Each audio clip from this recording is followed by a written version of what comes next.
Let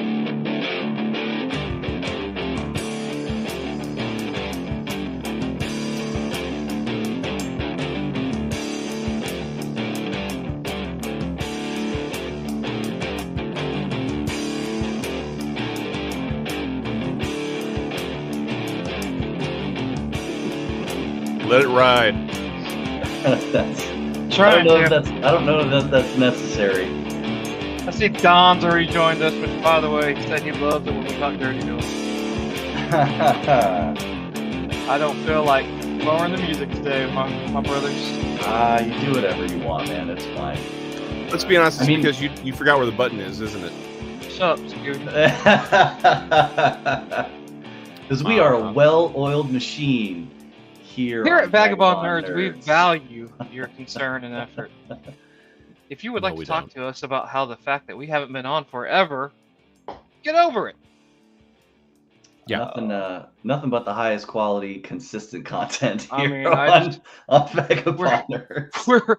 We're always on it. We're pretty consistent about our inconsistencies. So good morning, welcome everyone.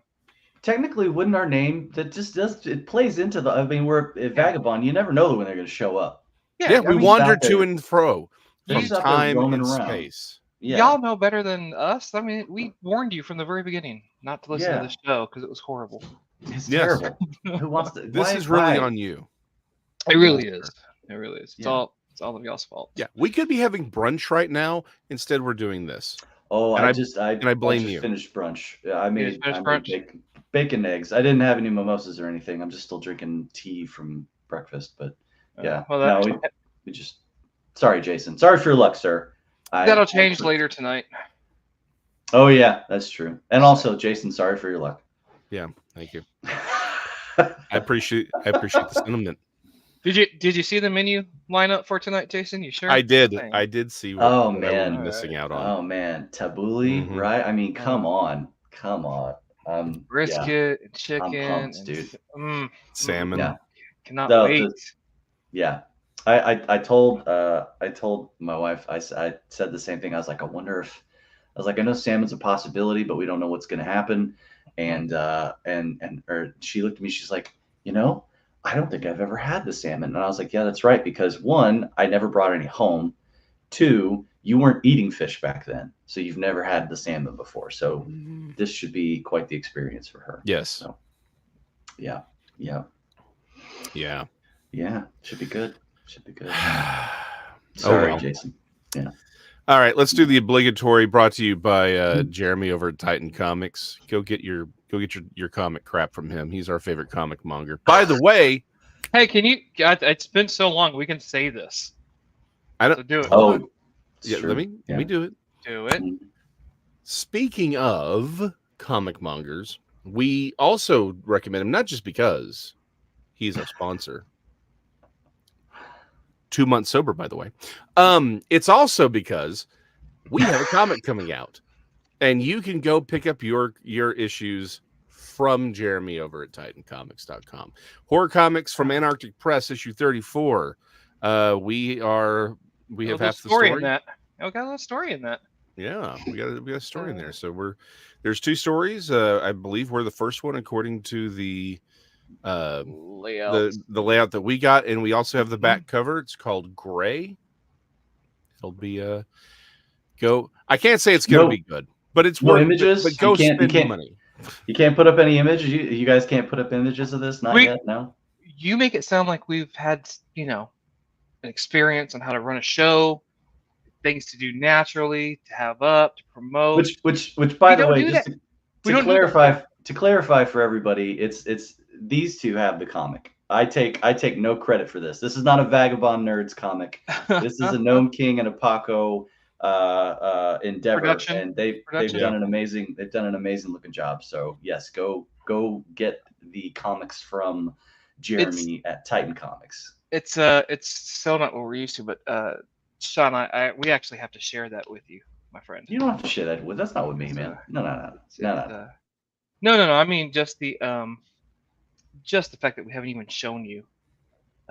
I've only seen the stuff that you guys have sent me snippets of. I'm looking forward to seeing the finished product. I really am. It looks good. So are we. I'm kind of interested to see how that turns out. It's yeah. Now we'll just put it that way. It was. I'll tell you what though. Having been trying to do something for, I don't even want to say this, 24 years, and not succeeding in just necessarily where we wanted to be. To have that finally out there, and they took almost no time to approve. They're like, "Oh my god, yeah, we're all about this. Well, you want to be in the next issue?" And it was like, "What just happened?" Still hasn't sunk in fully, but it's it feels good, Bri. Feels good. Feels good, Bri. Feels good. That's awesome, dude. Yeah, I feel good. Yeah, me too. Yeah. So go get your copy. Go get your copy from Jeremy over at Titan Comics, and get the other comic accoutrement from him. There you go. Do you ever notice when your dragon's just not in the middle, something's off? Yes. No. Yeah. Yes, I know exactly what you're talking about. Yeah. I have. Yeah. Yep. Well, how grand is that dragon, Baco? It's been a while. Yes, it has been a while. You know what? It's been.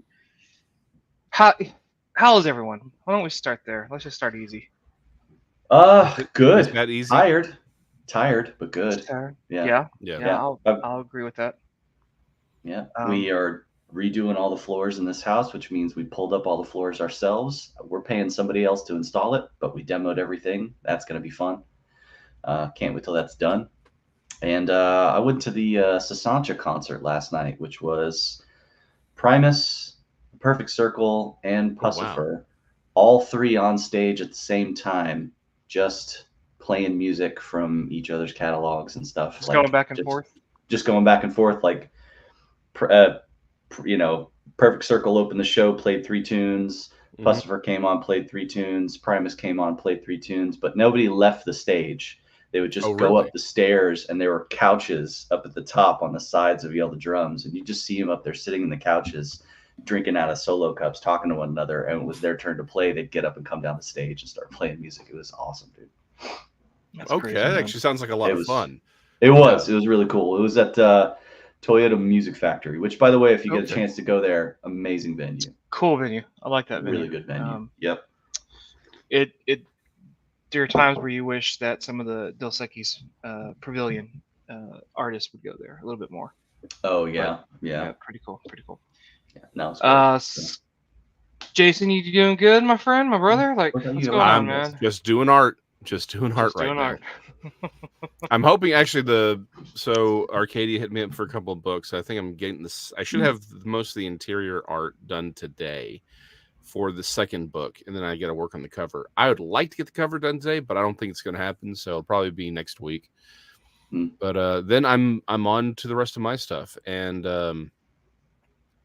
probably in 2 or 3 weeks I'll start relaunch. I'll do the relaunch for Choopy Rules, and it'll be hitting hard and heavy for a while. That thing reboots more than Batman. I'm just saying, bud. Yeah, well, it started off as Dallasites, and it's been and then that got rebooted a couple times, and then it became Choopy Rules. We only rebooted Dallasites, I think, about 3 times, maybe 2 times. Is it reboot with Choopy though, or is it just again, the release schedule is just drawn out between releases? Well, this one I'm going to start over from the beginning as well. All right, so it's a reboot. Never mind. Jason, I was trying to throw you a bone there, man. I know. And I appreciate it, but I'm going to own up to my lack of consistency. It's almost like you're a vagabond. A little bit there. Yeah. Oh, shall we get into nerd news? We got CinemaCon going on this weekend. They've already made some announcements. Yeah, I guess so. Sure. Yeah, we can jump into it. Why not, man? So we got news coming out of that. I'm pretty sure Paramount just put everything they possibly could and just said, we're doing a lot of movies and making sure that you're going to watch Transformers and G.I. Joe. You're going to watch Transformers and G.I. Joe together. Yeah. Real big popcorn movies. The one that caught my eye from Paramount, though, live action, The Last Ronin. Yeah, I saw that. I saw that too. Yeah. Oh, as it should be. As it should be. Oh, Which absolutely. it's funny. I just actually I lent my books out to a friend and just picked them back up from him yesterday. I'm pumped about that. I really hope they do a decent job. Yeah. Same here. Yeah.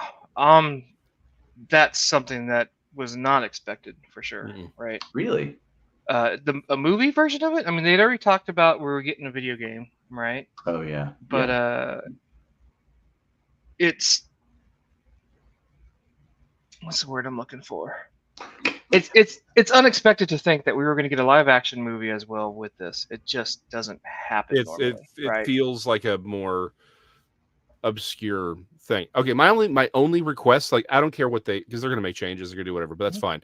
My only request: do practical effects like the original 89 or 88 or 90 version. Please get the Jim Henson Creature Shop on board. Give me a real practical Michelangelo running around with actual, like, please just do that. Right. I know you want to be proper and everything, but for the movies and everything else, it's Michelangelo. Stop that, proper English crap. Michelangelo. They barely call him Michelangelo. It's Mikey, right? It's Mikey. It's Mikey. Get off of that. Sure. I'm just saying, I want it to be a practical effect. That's my only thing. I agree with you, Jason. But I will say, we've come a long way from just the straight up practical effects. If we're gonna do practical effects, do it more in the vein of a Deadpool budget, like, not in terms of Colossus, but in terms of like the suit and the fact that you could still wear it and it's not fully animated, and you're doing like. Don't go Marvel on this. There's no reason to go full on Marvel where you need to do huge, crazy blow up scenes and stuff. Use this. Make it a continuation of 1 and 2 of the 19. You want to still use the old suits? You still want to use the? That's right. Make it a continuation. But they were so much. It was so different. I just from the art style alone and the turtle, the way they were built in this one, so different. Don't pull the Green Lantern. Hey, kid. I don't know. That's been a while too. How are you?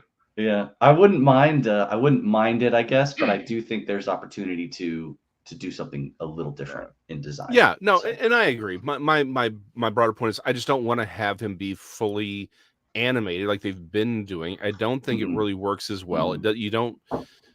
There's some good stuff you can do with it, but I feel like it lacks a certain feeling that you can get with an actual guy in the suit. 100%. Yeah. So that's it. Look, that was the one that caught my attention the most. And we've got James Gunn's Superman, which is now just Superman, right? It's not Superman Legacy anymore. It's just Superman. Yeah, it's just Superman. They're so I think they're saving theirs for like the summer cons to kind of view and just be with. But that's going to be interesting for sure. It's actually interesting that we haven't been doing a show in forever, and we actually have 4 viewers, which is the Facebook algorithm is working very well today. Yeah, today something on Facebook and YouTube is in sync. It's hitting. Yeah, for sure. I'm trying to think of something else. Oh. So Joker 2 trailer came out, right? Fully a dude. Yeah. Thoughts? Haven't seen it. I haven't seen it. I saw it came out. I just haven't had a chance to watch it. I saw like 10 seconds of him. Well, if you'd mentioned that we were going to talk about it, I was prepared to talk about Dune 2, and that's about it. I mean, I have been. Oh, I love it. That's how prepared. That's how prepared we are. But you know what? That's more organic. You want me to watch it right now? I can watch it on my phone. Say, I've got. Yeah, let's do that right now. Yeah. Let's take a look. You know what? How about I pull this up as well as watching this? No, we don't want anyone to see this. We just want to go. No. I'm not gonna, dude. I'm not gonna sit here and stare at the trailer the entire time, and I'm not gonna listen to it. I'm just gonna, we're gonna see. We're gonna see what happens. But we can keep talking about it. Ray. Yeah. What are your thoughts on the trailer? There's a lot. There's a lot. There's a lot of thoughts on that. as I'm sitting here still trying to Don't show, horribly pull this up. don't do it. We'll get we'll get DM seed or whatever the hell that is. I Let's gotta let's be not do honest. What I don't know. that. Full musical. They're talking 16 to 17 songs in Really? this. That's interesting, right? It's a thought, right? For sure.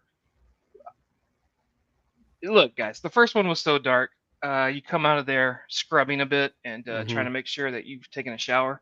Yeah. I've absolutely heard people saying like, "Yeah, I can't watch this," which is fair, you know. But it's I don't know about this. I don't know. I mean, look, it's even, you know, as we can see in the trailer, it's set up very much in a style of music, in a style of, I don't know, crazy, right? Is that what we want to Well, call this? crazy. Yeah. I mean, Yeah. it's gonna be an entire. I mean, the whole thing, if it wasn't clear already from the first one, is about mental health. This Yeah. next one is going to be the same situation, and I think that's a hard subject for some people to deal with. It's a hard subject for people to watch if they're just not prepared for it. But it's also going to be, you know, it's going to be a love story. So I am curious to see how they're going to balance the two together, because it is such a dark tale to tell. Yeah. Okay. Good point by Kim, right? Yeah. Yeah. Bringing harmony But to his life, his yeah. crazy matching her crazy, however you want to say Yeah. that. The thing that shocks me is hearing from you that this is supposed to be more or less like a, you know, a musical. I mean, that's going to be wild, but it makes sense with you know, with Lady Gaga Yeah. being cast in there as that she's going to be musical in nature. Um, it's a nice, interesting shift away from just your typical comic book. Like they didn't just fall into another comic book movie. They continued apparently to make this their own, which I commend them for that, because it is going to be, you know, looking at the trailer I'm seeing, it's going to be a different art piece. So that's going to be neat. This It does is. look like artwork and not just a film. Yeah. You know? No, I correct. agree. And to see from the imagination of the director that brought us the Hangover trilogy, to see what he's done with this it's a very interesting take. Yeah. Absolutely not in line with what James Gunn is wanting to bring to the foreground with his DC universe. But it's going to be interesting, right? For sure. Yeah. Yeah. Yeah. And I'm No, glad, I'm glad that like to Beaker's point here is that it's art. Right? Go ahead, Captain Sabaho. What? To Beaker's point? Yeah, no, it is art. Although I disagree with Kim, I about the abuse part. The thing is, I don't know how they're going to go with this. He is a very different Joker than what we've seen. Like he does. The Joker of the mainline comics is sane. Like he's not really insane the way we think of it. So I do think that would be different. But I wouldn't mind. Like I would like it if they did bring it into it, because that's the one thing I've always sort of disliked about how people have romanticized Joker and Harley. It's like, no, this is a woman who's been manipulated by someone who is a demented narcissist, and he is manipulating her. But it does look like this is going to be different. So that, like, I wouldn't mind if they did bring it in, because it's like, this is still a man who is pathologically unstable. Like he needs, you know, this is someone who is genuinely mentally ill versus the comic book Joker, which is why the first one was so hard to watch. Yeah. But you know, that's why it was also so good, because it was one of those realistic takes on how something like this could happen. Excuse me, similar to oh god, I can't remember the guy's name. Nolan's Batman.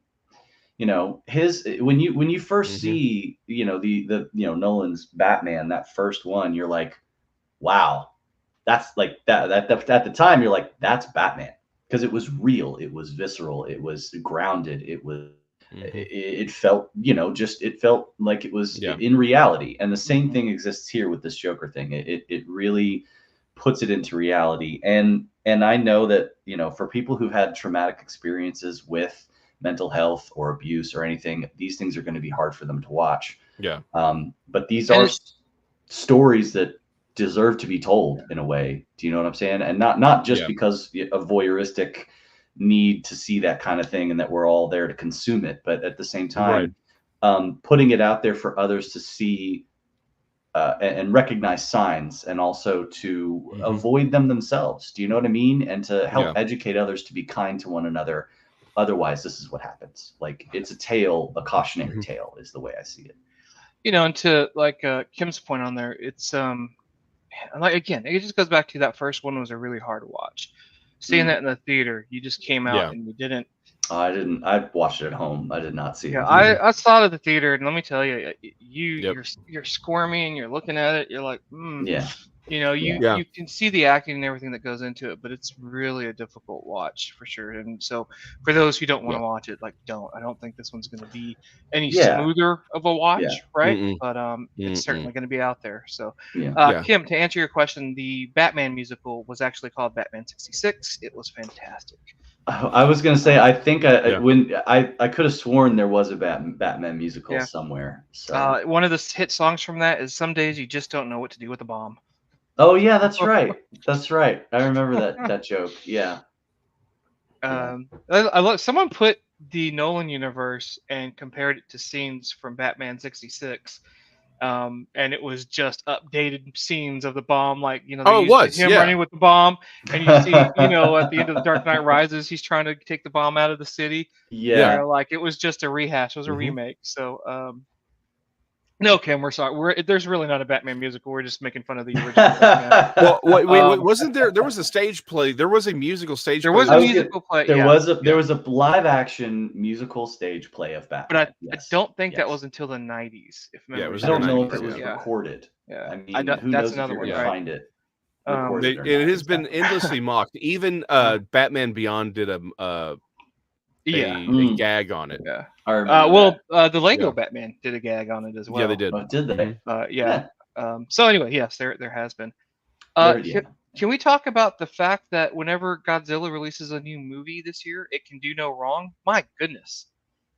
All right, so I'll be the first to say I haven't even seen -1. I have not seen in terms of Godzilla in several movies. The only ones that I have watched are Godzilla versus Kong, and then the Godzilla before that. So that chain of trilogies, which I know that we have this title of Dune 2 here, and we're 30 minutes in, and we haven't even touched Dune 2 yet. But I will say that's what we do. I'm not sure. Ray, I'm not sure that you can claim that it can do no wrong, because I saw a preview for a Godzilla movie sitting in Dune 2, and all I gotta say is, why the hell is he wearing a freaking power glove? He's just missing the buttons on it. So it's retarded. All right. So first, because I haven't even seen it either. It's ridiculous. It's called sped now, by the way, not retarded. Don't use the R word. Don't use the R word. Don't use. That's true. That's very 90s of me. I am trying to keep up with this. Okay, so yeah. I know. Okay, so I've had the luxury of seeing both, and I'm not dropping spoilers because we've already done that. One. Right. But two. So -1 was just a cinematography. I heard it was amazing. Masterpiece. Yeah. And it had such a good storyline that again, you could have taken Godzilla completely out of that movie, and that movie would have been fantastic. Just absolutely fantastic. Deserved to be nominated, honestly. Yeah. Got to see Godzilla Kong New Empire. Can I just tell you that if you haven't seen it, that is a fun movie, and the power glove, as you so affectionately call it, makes perfect sense in the context of the movie. Okay. The trailers, they don't give away. They really don't give away anything. I was very pleased to see that. That's impressive. Yeah, I mean, it's Godzilla versus Kong. You know, how much could you? Well, this isn't Godzilla versus Kong. This is Godzilla Kong New Empire. So they're joining forces in the trailer to fight Baby Groot of Kong, and it looks ridiculous. Yeah, I know that. Yes, yeah. No offense. Like listen. Your comment a second ago told me all I need to know about that movie. It was fun. which means turn your brain off and just enjoy the movie. Get some popcorn. Monkey versus out. radioactive lizard. Yeah. It was or radioactive lizard and monkey teaming together to fight with the Infinity Gauntlet. Yeah. Other smaller red-haired monkey. You know. If nothing else. Well, Watch, I'm not going to say anything. I'm not going to say anything. It's a monkey. Watch. If for nothing else, you find that monkey scene and you watch 5 minutes of it, and it is absolutely fantastic on this. Listen. When you see it, like, make sure you're paying attention. For those of us who have seen this movie or have seen this scene, it was just hysterical. Don't get me wrong. When this hits HBO Max, or sorry, I can't even. When it hits Max or it hits Prime or whatever it's going to hit, I'll watch it. I will absolutely watch it. But I'm not going to a theater to see this stuff. I'm not like I got to be honest, man. This in a big screen. I bet it's amazing. I just don't have time, dude. I just don't have time. You know what I mean? It's like there's too much going on, and you gotta decide what you can go see in the theater nowadays. Yeah, for sure. Yeah. Although they did just open a new theater in Villa, or maybe Red Oak, I forget which one it is, but it's like right there off 35. That apparently has the side. I didn't even know this was a thing until I saw the ad for it, where the sides of the theater are also screens, and certain points of the film, like, it expands out, and so you have things going on the sides to make it bigger. I may go give that a little gimmicky. See, I'm right there with you. I feel like that's just too much. But yeah, you know what? Why not? Let's give it a try. I mean, I'll see how it turns out. Yeah, I'm not gonna knock I would definitely go check that out to see how it works. Yeah, I'm interested, but that's further away from any movie theater that I can get to, so I'm not driving out. Yeah, no, you're fine. You're fine. I'll let you know. Oh, cool. I appreciate that. I think one more before we get into Dune, because I think that point we start to fan. We could wrap Dune up in the last 10 minutes. Sure, we're good. Yeah, sure. I mean, there really wasn't a lot that happened, or it's a sprawling epic or anything. Yeah, for sure. Oh, Civil War. Civil War. I haven't seen it. It just came out yesterday. I definitely want to take a look at this movie. Everyone's saying that this thing hits really close to home. I don't know. It's one of those things that if you got a little bit of anxiety in you, I'm not sure that this would be for everyone. But it's looking good, man. And did it say directed by Alex Garland? So I saw Alex Garland on the Daily Show. I think it was. He was being interviewed on the Daily Show for a 15-minute interview, 20-minute interview. Very fascinating. I liked his take on what he was talking about with the movie and the point behind it. And it wasn't really a point as much as he said it was an experience. You know what I mean? He even said he wasn't trying to make a point. He just wants people to take away from what they take away from it. Yeah. But I was on the fence about whether or not I wanted to see it. And having listened to the interview from Alex Garland, that actually kind of made me go, I really would like to see it. Plus, Blondie here is one of my favorite actors. He's a great. No, I can't remember his name, but he's a great actor. He's been in so many good parts. Breaking Bad was his first role. Breaking Bad was the first one that I can remember him in, and he looks like Matt Damon. Yeah, he looks like Matt Damon's second brother or second cousin or something, and he's not. But he's a really good actor. He's done a lot of really interesting parts. He can play a kind of dark and disturbed actor very well. And that means that his role in this, albeit big or small, what it is, he's going to make it he's going to be very good in this. So I have heard that he's like a highlight of the movie. I've heard a couple people talk about that saw the movie. I'll probably see it when it comes out on streaming, but same. The one thing I did hear, again, no, it's not a spoiler thing, is that it was a guy who had actually done on the ground conflict reporting in real life. And he said, he's like, the movie's fine, but the thing that he really appreciated about it was that it did feel like, he's like, that is like what we are. And he flat out said the most disturbing part for him was how the journalists are reacting to everything. He says, here's the thing. He said, this is the most accurate representation of journalists in the field that I've ever seen in my life. That's impressive. And That's it's very impressive. And so again, not giving anything away, but he just flat out said, he said, when you see this movie and you see how they're talking to each other and about the situation, he goes, please understand that is what journalists. That's journalism. That is what we sound like. It's like when the cameras are off and they're talking amongst each other. Like that is what all of these people sound like. Yeah, because they're just there to observe and report. That's the entire point of their job, is observe and report. It's more than that, though. Which again, I don't want to give anything away because there were a few I just spoilers meant that he dropped. Yeah. Yeah. I just meant that they have to try to divorce themselves from their opinions in the moment, but afterwards it can always change. So did you check out Jason just now? Sean, no, you're wrong. I know what I'm telling you. That's not about it. That's not what I was saying. saying. That's not what he said. You stop talking, Sean, because it's not fair. It's not. You don't understand. Nope. That's not what he said. That's not. I'm trying to escape this morning. I'm escaping this morning. Yeah, don't be a journalist here, Paco. Yeah. I understood Captain just fine. Captain, I got your back. I heard you, and I get it. Captain Sabaho. Yeah. Yeah. Let's talk about this, shall we? Got a little bit of Dune 2, right? Like that's. Oh yeah. That's what we're here for, right? A little bit. Yeah. We're only a couple of months late, by the way. We are. We have never been on time a day in our lives. What are you talking about? What bugs me is you killed my joke right there, Ray. I was going to say we are very timely and topical to discuss Dune now, okay, sorry.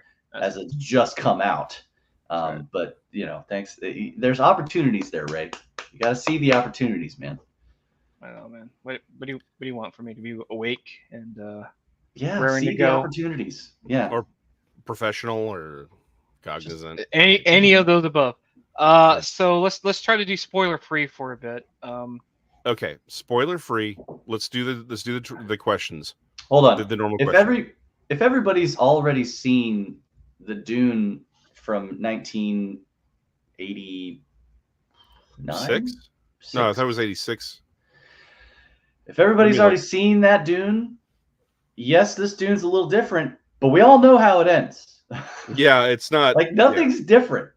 Like watching Titanic. It's like watching Titanic. Yeah, that's a good point. I mean, if you've read the book, you know kind of what's happening here. So this isn't like I don't feel like this is a huge spoiler necessity or spoiler-free zone, but we can attempt that if you would like. But okay, so maybe it's also been like 2 months, and Kim, I know you haven't seen it, and I don't want to ruin it for you, but it's been a few months. I don't know. So yeah, there's a point where it's just. So I just want to jump right into it. Let's 1984. It was actually 1984. 1984. Okay. David Lynch. Yeah. I can never remember his name, but yeah, David Lynch. Again. Ray, jump in. The acting in this movie is terrible. Just awful. I'm just kidding. Worst part. Worst part of the people. We were only there for giant sandworms and popcorn buckets. Yes. Yeah, we were. I don't know who the marketing genius was behind that, but the ongoing joke is that Deadpool Wolverine will feature a similar popcorn bucket. But anyway, the SNL skit about the popcorn bucket, they did a song about it. That was funny. That was cute.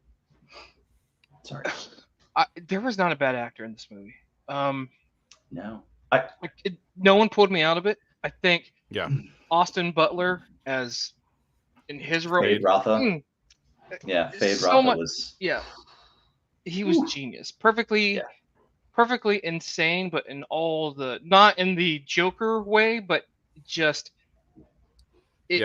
showing him the way they did. We always talk about this on the show when we do talk about it.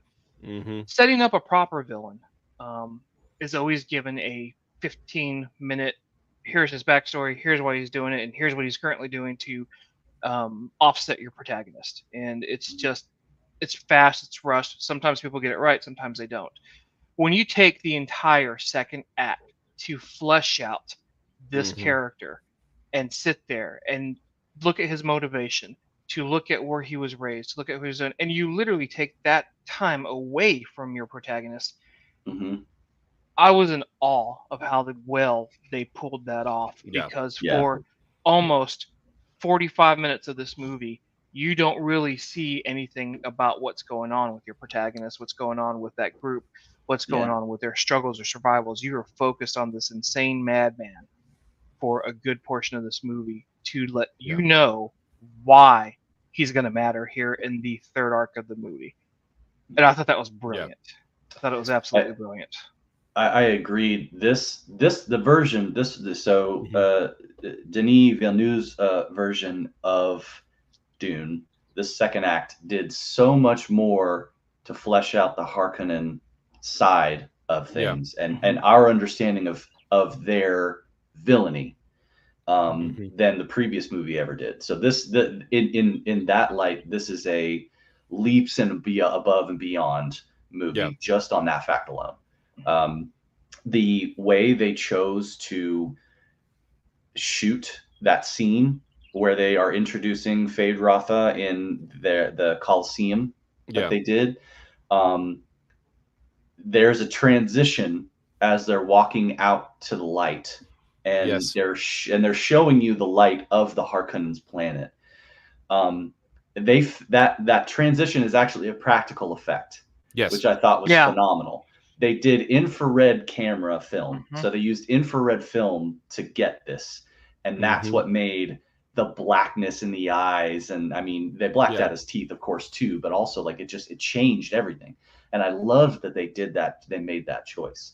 It's not black and white. It's infrared, and it's very different. Not to mention one other detail that my buddy pointed out, and I was like, that's a very cool observation, is the cinematography, just adding to how amazing these guys are, this crew that did this cinematography in this movie, looking down on that stadium when they're letting the slaves out, the drugged slaves out in the old, fashion Roman style-esque situation to have these one-on-one combat battles or two-on-one combat battles.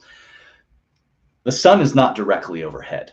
There is a beautiful shadow covering a good, like, just random section of this Coliseum to make it real. The fact that we're on a planet, the sun's here, it's not directly overhead. Like all these movies you would see, the people would have lit it being like, well, we can't have a shadow on half of it. That's going to cover it. It's like, no, you should have a shadow on half of it because that's how it really would exist. And that just those little touches make it so more realistic. And the fireworks. Yeah. Oh, yes. Loved that, because they're like, here's the black, and they even show it's like the black sun, and like you said, it's not just that it's a lack of color. There's a visual texture to that infrared film that you couldn't get by just filming it in color and then turning to black, or even doing black and white film, or even doing black and white. It's a visual texture, and it's nuts. It works so well. Like you said, transitioning from the lights from the inside when they go out, inside to the outside. That was brilliant. Yeah. And the fact that it looks with the fireworks, I loved that liquid effect on it as they were coming down, because it almost looked like it was smattering the windshield sort of situation. It was really.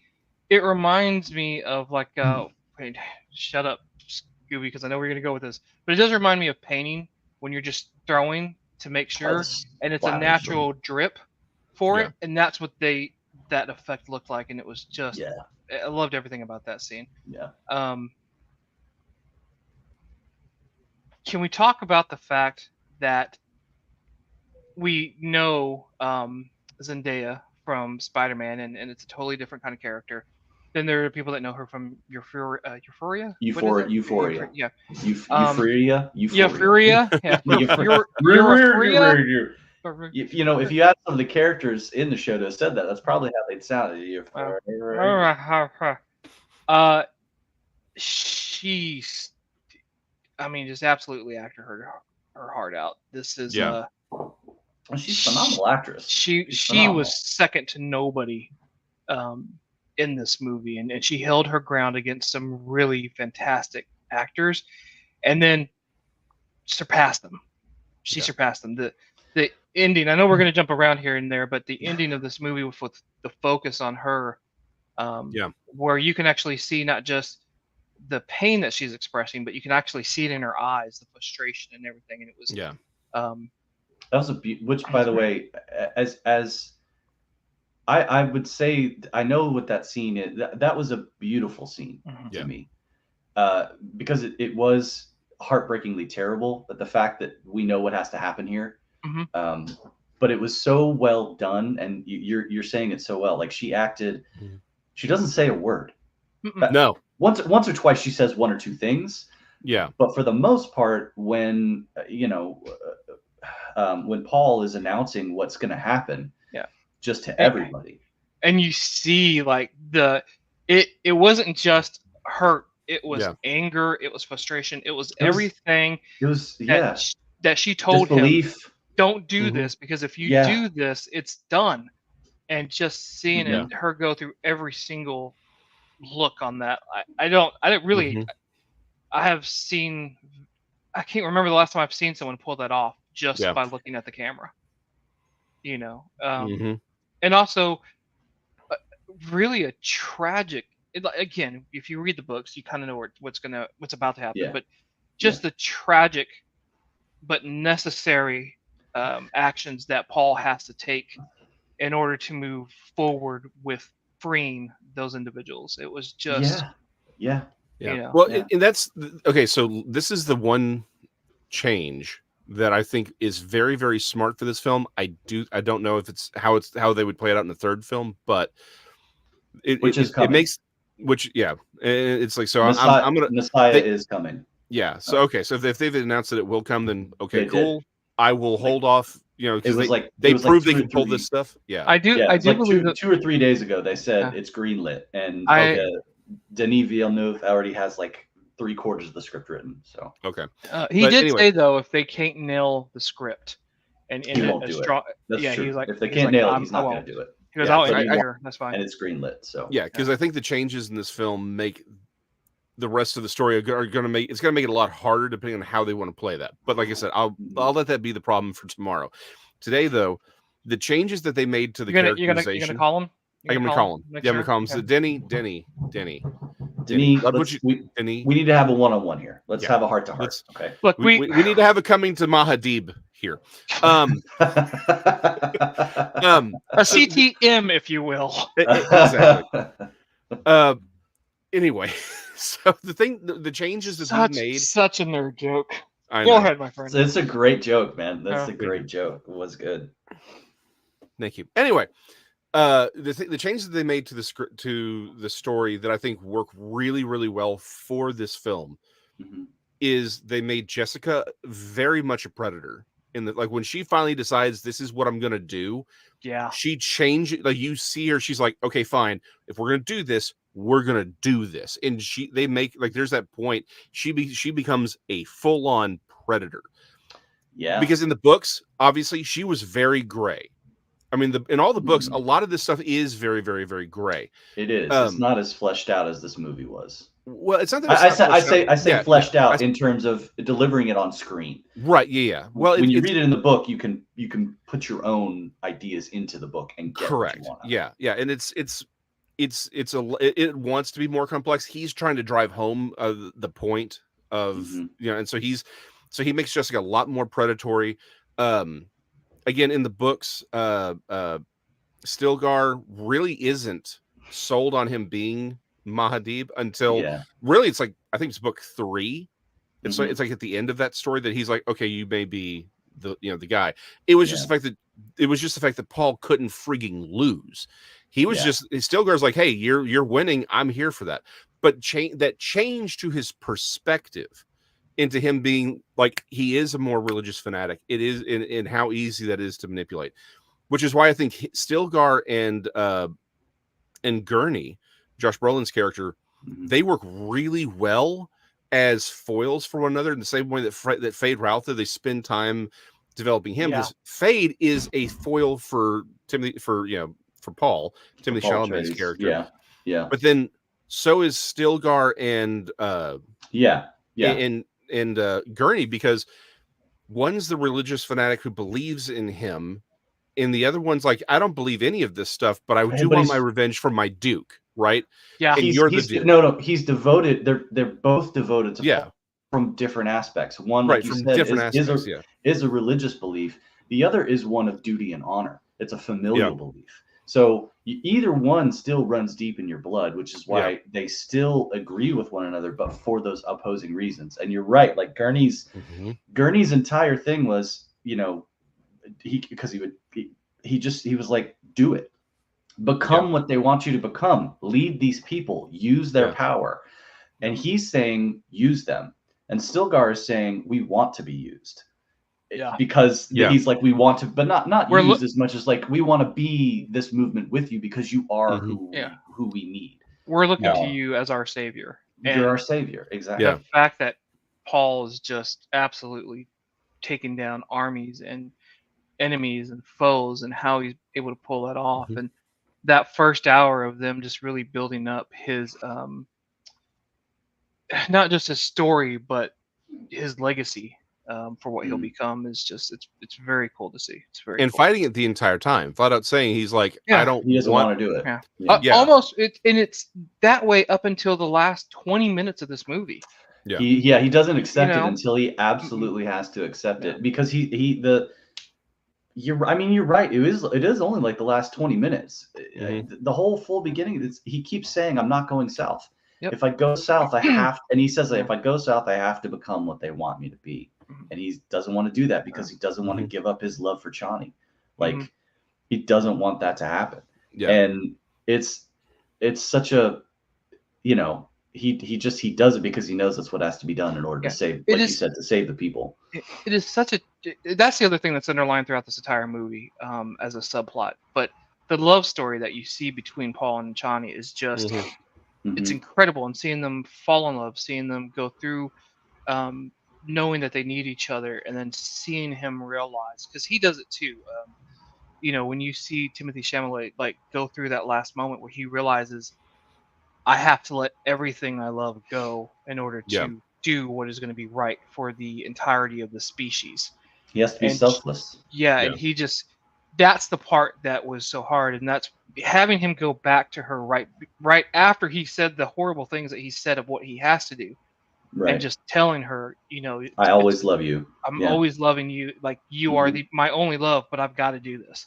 And that's what makes that scene just really difficult to watch, because you can see like, which is one of the reasons I think this, again, that's one of the changes that drives home the points that Villeneuve, whatever, is trying to, Denny, as we say back in, you know, when we're playing poker, that makes it so good is because in the book, Johnny's understands she will have the role of concubine, just like Paul's mother did. Like she's fully prepared and she's fully on board. Again, so this is one of those really substantive changes to the story that I think it lands real hard and really focuses that emotional conflict. Also, the fact, because again, in the book, the Landstrat, when he's like, hey, I got the nukes and I'll push the button, the Landstrat's like, okay, you're the emperor now. Now, there is still a war that occurs where 61 billion people are killed and all that, but it's because he loses control. Paul loses control of the Fremen. They're the ones who start, and he's like, oh, crap, I got to do this, because he loses control of them. In the movie, this is the other change. It's where the Landstrat's like, yeah, we're not going to accept you as emperor. We don't believe you. We're not going to do this. We're not going to accept you. Yeah. Right. So I wasn't necessarily a fan of that aspect of, but it was fine. I think for the story he was telling, it was fine. Worked. Yeah, it worked because it allows them to have the scene of her leaving and them getting in the Sardaukar ships to go fight the fleet. Right. It's like it sets up that scene very, very well. But again, all of these things hit harder. The changes hit the points harder of, hey, you can have sympathy for Paul, but it's like, you understand he's doing terrible things. Like there's no hiding it. I'm really glad you said that, because I know I'm the huge proponent about necessary changes and unnecessary changes when you pull from a book. I mean, I'm a huge stickler about that. And I think that in this case, the translation of emotion and the way the story was told was better told with this change to the storyline, to the plot line. It's not so much a change that it makes the entire outcome different. It's just a change enough that it hits you in another way. When you're reading a book from start to finish, you can pick up on all those little subtleties, on all those little tiny subcontexts, on all those little, side conversations and looks and bits and pieces, and it builds your emotion the entire way through it to when you get to the end, you feel what you're supposed to feel because that's the way the story is told. In a movie, it's different. It's the same idea, but you have to get there a different way, especially over a two-parter like this. Oh, yeah. And so I think the change that you're citing in the fact that she was not on board, she wasn't on board for it because she's like, I don't want to share you with anybody. That's more relatable in a movie sense because it's delivered in such a compact form that you can grasp it. It can hit you. You can feel it. And that's why I think they made those changes. And the fact that she refused to bow to him like everybody else was. Yeah. She stood. Yeah. And then she walked out. She's walked out. She's like, no, I'm done. And and seeing them in the movie with her going and just doing that, it's just all of it was just, you can't. What a horrible ending to a wonderful love story that they were building. Even though I mean, to say exactly what you're saying, this is a tragedy. This is not a, this story is a tragedy. It really is. The whole thing is. And they did it very, very well. It's if you think about it in terms of, sure, it's a science fiction, outer space, crazy, weird, religious undertones sort of situation. Political battles. But you boil it down to its baser parts. This is the story of kingdoms warring over the continent of England. I mean, and he has to, in order to establish his reign, take a wife that he maybe doesn't want, simply because he goes, I have to. The only way I'm going to get into this position of power is by marriage. And that's what he does. And in order to do that, he has to forsake the love of his life to get there. So, not to quote Beauty and the Beast, but tale as old as time, man, Boy meets girl, boy conquers empire, boy has to marry the daughter of the emperor. Empire doesn't accept him. Who's already the empire. Who's already pregnant with the enemy's child? I mean, like it's such a tragic story, but it was done so well. Like Urulon was not the one who was pregnant with Fade. No, you're right. That was the other Bene Gesserit. She was pregnant with it. Yeah, she was pregnant with it with Fade's baby. Yeah, and that was in hopes that they could avoid Atreides being the Kwisatz Haderach, which I love the way he shut her down in that. I mean, it is a pull from the old movie where he uses the voice on her and quiets the Reverend Mother or whatever.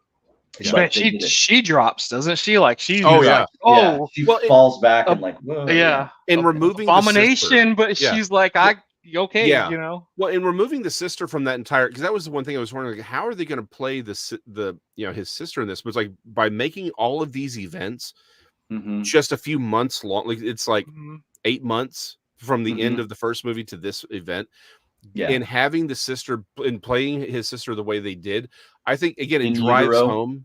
In utero. In utero. It focuses because a lot of the things that Paul does in those last scenes was done by her in the book and in the original film, right? Because she's the one who kills.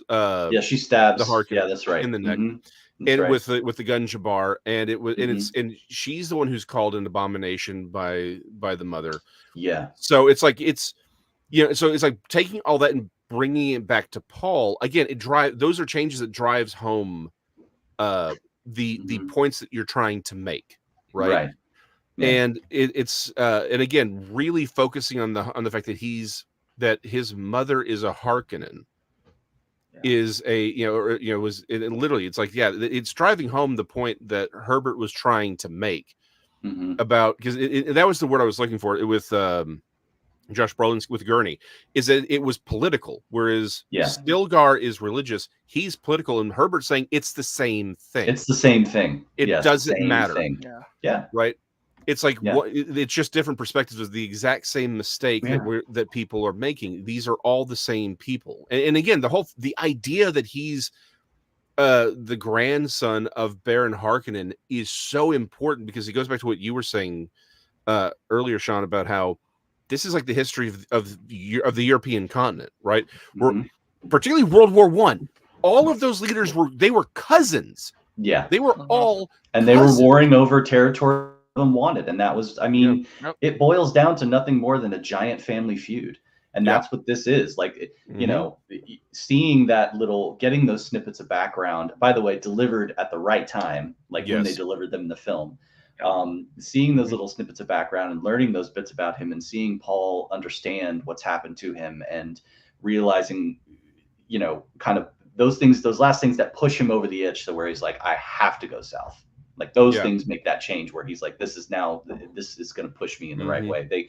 They set up the delivery of the plot points to move move this movie along at the exact right point. Like this felt like a perfectly paced film. Yes.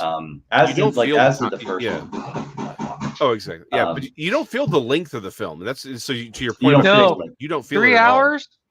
No, it went by. I did not feel the length, but I did feel the girth, and let me tell you, it was really, really nice. It was very nice. It's a very girthy movie. You climax at just the right time with this. Yes, it was perfect. It was perfect. Yeah. I noticed it only took 3 to make it happen. I'm just saying. Yeah. One other. So Ray, you mentioned something earlier about acting, and like nobody pulled you out of the movie. And there was something I wanted to point out that I wanted to touch on. There was, it was Stilgar, and dang it, I forget the actor's name. Javier Bardem. Bardem. Thank you. So his Jason, you mentioned it earlier, his flip from, you know, disbeliever or like waverer to full-on devotee, where no matter what Paul Atreides does, he's like, he is Muad'Dib. Like, this is more reason for why, you know, the entire thing. It's like, it is supposed to be. He's like, I'm not your savior. I'm just a normal person. He'd be like, the fact that that's what the savior would say. That he is our savior. And he's like, yeah. And he goes, he was like, here, you take my water. And he goes, see, he gives his water to others. It's the same. Yeah. Just that entire thing. I've seen people complain about that, where they felt that was an overacting piece in the movie. No, I completely disagree with that, because I know people like that who will speak that way about a religious aspect. And Stilgar, being the leader of the Siege, you know, that he was, and being, I forget the name, the title that he actually held, but being who he was, it further gave the believability that he as a deity was like spreading that infectious belief amongst people, seeding it throughout, so that it made its way to all these other Fremen without Paul Atreides having to actually be there and show up and convince them all. I mean, he did in a rather terrifying fashion. Yeah, which is, that scene is brilliantly done. Yeah, where it just freaks people freaks them out. It should. And the fact that they're in a, you know, in a mountain, and they're inside, and it's so dark and everything else in there. It's a temple place for only those that have earned it. And it's only for Fremen to be there. To see him to come in and just start telling them about their past, their present, and future, and just picking random people out of it. Yeah, intimate, weird details about nicknames and tastes of food would share together, and moments in the sunlight, and just that like nobody knew, or nobody knows. Nobody knows. Seeing the disbelief start to rise in Chani while that scene's going on, and you start seeing the first seeds of her, like, you know, don't do it, Paul. You're getting really close. Like, just be very careful the next words you choose. And she's really starting to, and then to see them treat her the way, like, one of their best warriors, and it's like, shut up, woman, and it's like, dude, like, Yeah. she's trying to warn Yeah. all of y'all is basically what Yeah, she's but trying to do. that caste system shows itself very well in those Yeah. moments when they Yeah. show you how their tribal nature is, you know. Well, yeah, and particularly when he's like, you have to kill Stilgar to even have a voice in, and he's like, Stilgar's here, stab me, here's my blade, stab me in the chest. Let's get this over with. Let's so get you this can over speak. with. Yeah, exactly. And so Paul owning that whole event, and again, the everyone's got a foil. Chani's foil is Jessica in this film, because it's again, it's because of Paul, where Chani's like, what's he doing? Y'all need to, this is going nuts. And she's trying to hold, she doesn't want Paul to do what he's about to do. Jessica is saying, slow down. Like she's giving, it's like, no, this needs to happen. What you're about to do needs to happen. But you're moving it's like fast. So it's like, one's like, please don't do this. The other one is do it, but not as fast. Yeah. Yeah. Again, it's the predator. She's being the predator. Chani's being the one. Yeah, but again, those foils are brilliant. But even having said that, though, he still has that control over her as well, because it's like, don't tell me what to do, how to do it, or anything. It's done now. Like I am in control of all of it. You wanted a savior, you wanted someone to worship. Fine, I'm going to give it to you now. Yeah. Now you're going to do it. The other crazy thing about this, and the interesting thing about it all, is his recognizing the fact that he does have to sacrifice everything to become what he needs to become. But he's been trying not to do it for so long because he doesn't want to do that. He just knows that he doesn't want to do it. Even the ring scene, talking to his father about, I am not, I am an Atreides, but he doesn't want to be that thing, and he wants to just be himself, but he knows he can't. And so he is angry about it. And he doesn't hide that anger. He completely shows the folks that deserve the anger, that he's like, you made me this. This is what you wanted me to be. This is what you pushed for. The Bene Gesserits seeded this across the galaxy. You were hoping for me. You wanted me. Here I am in all my terror and glory, and you're just gonna have to freaking do it. And now you will accept it. And now you will accept it. There's no question. He's like, we're not pussyfooting around this. You wanted me, you got it. Like, because that's the thing. In a way, again, the way Fade Raltha is that foil for Paul, they are both what they were created to be. Exactly. In that, where Fade Raltha really enjoys being the sadistic monster, right? Paul was fighting it the entire time, but to your point, against it. Yeah, he's fighting against it. But the thing is, Paul, like, the whole thing is Paul's being pushed because, again, you had the Bene Gesserit trying to create the Kwisatz Haderach, you had the political pressure, and then you had the religious pressure from the Fremens. Like, everything's pushing him in this direction. He is what he does in that scene is he becomes the inevitable outcome of everyone else's expectations, political, religious, and eugenicist, I guess, upon him. And he's like, fine, I'm gonna do it. Y'all don't want to know what this is about, but this is what you've all wanted. So like you said, I'm gonna give it to you, good and whether hard. you like it or not.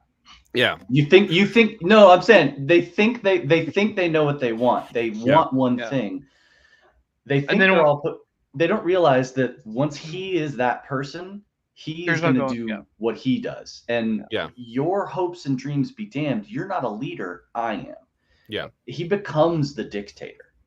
And that's the scary thing, is worshiping somebody to take control over your entire life, or putting all of your faith and trust in one person to guide a whole political system, or the things that they make in this movie show that this is nothing more than the establishment of a dictator. And so Paul's actually the bad guy in all of this, which is sad. That's why, again, it's such a trap. It's a much better representation of Anakin becoming Darth Vader than Star Wars ever could do. Don't do that. Don't do that. Don't do that. It's the whole thing, though. Is I reject your reality. No. The whole thing to see him. I made a Quetzalcoatlus skull while we were talking. Continue. Glad to see you paying attention to. I'm so happy for you. That's fantastic. I'm just doing. I've just had a needed eraser. I'm just doing something with my fingers. Just seeing that power and seeing that Mhm. absolute power corrupt absolutely, and Pretty much. Yeah. him going into it. It's just, again, it's one thing to be an actor going into a movie and acting through. It's another thing to see a person absolutely accept that role and go through the Mhm. stages, and you actually get to take a look behind the curtain to see the fact that, yeah, he's about to he's you asked for all of this. Like, let me give it to you. Let me give you exactly what you want, whether you want to have it or not. You want to give me all the power? Fine, I have all the power now. What are you gonna do? So, Yeah. Well, and it's like I said, I really want to see. I'm willing. I hope they get the third script right, because the big news is he's not the villain. He's an anti-hero, and that's because That's at the yeah. I see what you're saying, because you're not wrong, right? I just saw it You right with just saw what Stewie. my name was? Yeah, and yeah, mine. Yeah, I saw it. I see what you did. Um, but it is, there is that nuance of the entire idea of the golden path is saying this is how we save all of humanity, right? Right. Because here's the thing: everyone wants something. The problem is, if there's a broader The theme to wants the are at entire, odds with one another. You right? can't have everybody getting everything, because your want is going to affect the other person's yeah, want, because they Yeah, don't all you're not getting it 100%. yeah, So there's got to be a compromise on every person's side for the greater good. yep. It's just that Paul's compromise is himself, Yeah, yeah, he's compromised, because you the know. thing is, what the Fremen want, and they don't know this. No one knows this for several books, but it's like what the Fremen actually want to do to Arrakis would destroys the sandworms, and Destroys the time travel. It does. I mean, yeah, not time travel, the but shifting, the yeah, grand yeah. spatial travel. which Exactly. would actually Yeah, which would destroy humanity, because they would no longer be able to travel between stars the way that they that's had. So right. it's like, And okay, then and that's my you'd one complaint yeah. about the film, and it's a minor critique. It's just I would have liked to have seen it done a little bit better, or not better, but differently. They don't address the spacing guild like at all in the second movie at all. It's a minor complaint. It doesn't ruin It's the movie. Like I said, he's making a that's point, and that's one fine. that's one political aspect that didn't directly sorry, Mhm. that doesn't significantly impact the political side of the story of this family, or these Right. two families, and how they come together in this particular part of the story. Right. Which is why I was okay with it being, Yeah. like I said, it doesn't ruin anything, but Yeah, I it's a do. great detail, and it fleshes Yeah. the whole world out more when you Yeah. get it in there, but it's Mhm. not necessary to this story. No, and I Not to don't the think story that's being told, yes, and I agree with when that it That's what I completely. meant. when That's what I this meant. is done, this is the director's version of Yeah, Dune, Yeah. and yeah, it will be looked upon completely separately, as is everything that's comes about with a great adaptation. Look at the original Lord of the Rings trilogy, right? That no longer it belonged. wasn't 100%. Yeah, Yeah, to Yeah, no, Tolkien. it nothing's Yeah, became can Peter be. Jackson's, that's right? right. So, That's right. um, well, so needless to say, 10 out of 10 on this movie for me, Yeah, right? Yeah, I agree. Yeah. same, same. The one last piece that I want in this discussion, but I love the fact that part one was very much a suspenseful drama. Hmm. Mm-hmm. A lot of political, like you could see it was a chess game. People were setting things up. It was about to Yeah. happen. There's very little action in the entire movie. Yeah. Yep. Part one, the only bit of action comes in At the about the very last end. 30 minutes or so, maybe Yeah. 45 minutes total in like a 2.5, almost 3 hour movie. Um, in this one, this is action. I mean, just action packed. From the Mhm. Part start. two is action. The only time that there's like some real quiet political maneuvering is again at the end. So it's Mhm. like you can see the whole story over the two, but if you Yeah. set them aside, it's like they're mirrors of one another in the way Yep. they start and finish. Yeah. Which I thought was Yeah, you're really right. cool. That's a really Yeah, great point. I like yeah. that. That's a I very valid. Yeah. and I think to what Captain Savaho brought up earlier when we were watching it was the fact Mhm. that if it ends here, I am perfectly happy with the ending. But I Mhm. really want to see what that last part looks like, especially with Paul. Yeah, I don't see in the next one. But I'm with you. Like I'm totally comfortable with this as an ending point.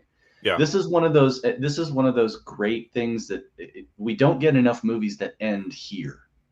Do you know? We don't get enough movies that end on this particular spot. The studio is like, wow, it made so much money. Now we got to do the next one. It's like, but are we going to be able to? And I love that the director that it's Villeneuve, Denis Villeneuve. Yeah, okay. I love the way he is approaching the script, like you said, Captain. That he's like, if I can't get this, we're not going to do it. And I'm so happy to hear that. So because the man he has integrity in his films. I mean, you look at his dialogue, and they're outstanding. I didn't get a chance to see Arrival in the theaters, but when I saw it at home afterwards, and the fact that the whole movie's based on language, it's a conversation between aliens. It's an amazing premise to write a movie about that. It is 100%. So baby girl calls me like 2 months ago, and she's like, Dad, we're doing a cinema night, and I think it's some movie called Arrival, and I just stopped and I was like, okay. She goes, is that going to be any good? I was like, what'd you call me after that movie? Yeah. She calls me and she's like, oh my God, how have we not seen that movie before? I said, because everyone had that same reaction. I'm like, you go into that movie thinking one thing, and when you realize everything that's truly going on, your perspective of that movie just takes a totally different route. And she was like, that is like now one of my favorite movies. Which is, like she said, when she realized that was the same director as Dune, she was like, oh, this makes sense. And I mean, the sequel to Blade Runner, 2040, 2049. 49. Yep. I always get the last. I'm like 2040 something, but that felt it felt like you just watched Blade Runner, and now you watched this one. Like he kept that theme so well through. I mean, this guy knows what he's doing, and he is a benchmark in directing. He's a cinematic, like rock star. This guy tells stories amazingly well, and I think he's one of the best directors we're fortunate enough to see in our time. I agree. Writers, directors, whatever, because he's helped on all of it. So. Oh, and on that idea of keeping the theme and the rhyming, sort of that he's doing between the first film and the second film again rhymes perfectly with the way they open about the fall of the House Atreides, and then when we get to the fall of House Harkonnen, the fact that they're doing the same things, they're burning the same exact body, thing. Same exact thing, really driving home that point.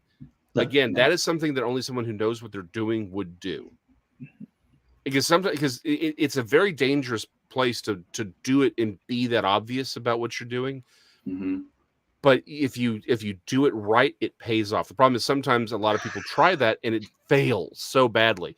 But yeah, a lot of people try to commit mass genocide and murder and destroy whole families. I mean, I don't know about you.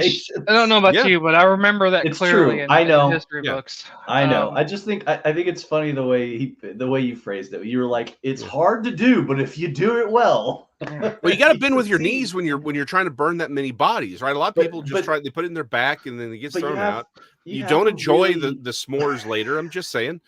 You want to be ambitious and misunderstood. Exactly. I didn't think about it until you said it, but that is a very keen observation to say, because there's I say a tenuous piece. There's been a piece in this. They've mentioned that there's been a piece in the galaxies or whatever for however many years, based on the fact that the Emperor is leading everybody, and that these houses are no longer openly at war with one another, creating this galactic battle. And that's part of the reason. Like when you see them doing what you're talking about, it means we've done this before. We've been in these wars. We've been in these battles. We've been trying to eliminate each other's houses, and we've killed whole planets before, and we've killed whole families of everywhere. So it is interesting. I hadn't considered that until you just mentioned it. But yeah, they've done this before to each other. So yeah, and that's really Paul's whole point. It's like you've been fighting them for decades. We've been fighting them for centuries, right? It's right.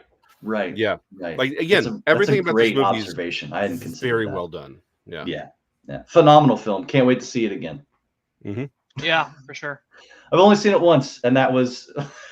I've seen it twice, but like I've seen the day first after one. it opened. I haven't seen it since, but this is how well this movie has stuck with me. In that I love this film. We watched it day after day after day in a row. Oh yeah, you watched you went first. Yeah, it was like boop boop boop. Yeah, that was right. That's right. And we all came out the same way. We're just like, my God, that's one of the best films I've ever seen. That was amazing.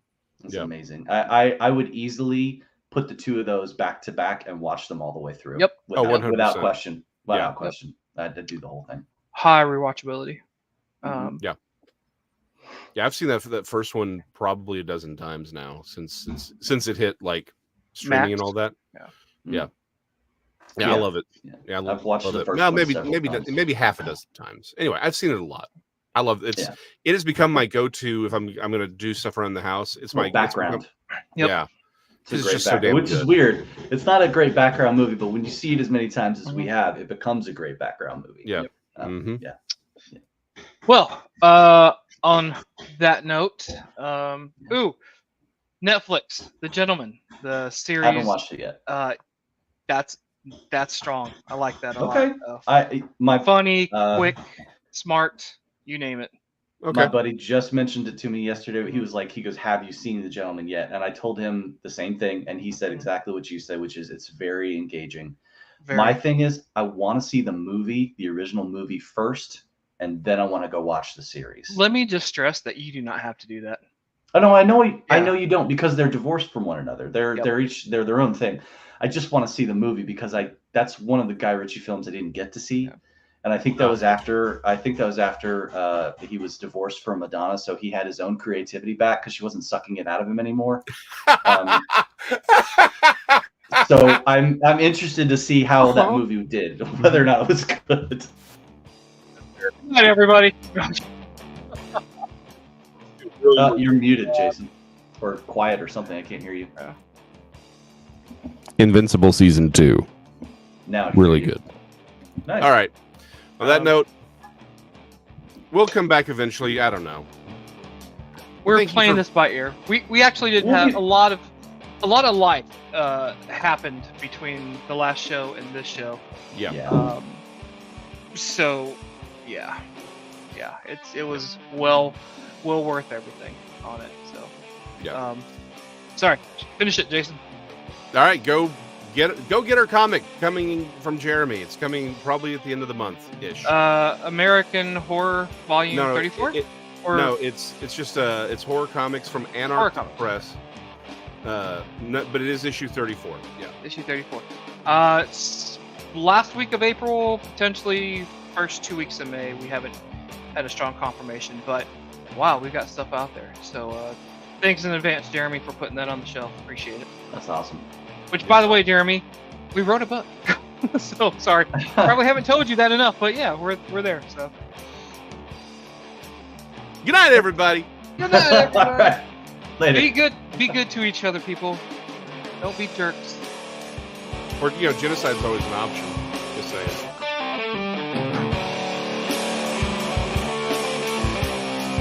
Wrong one. There we go.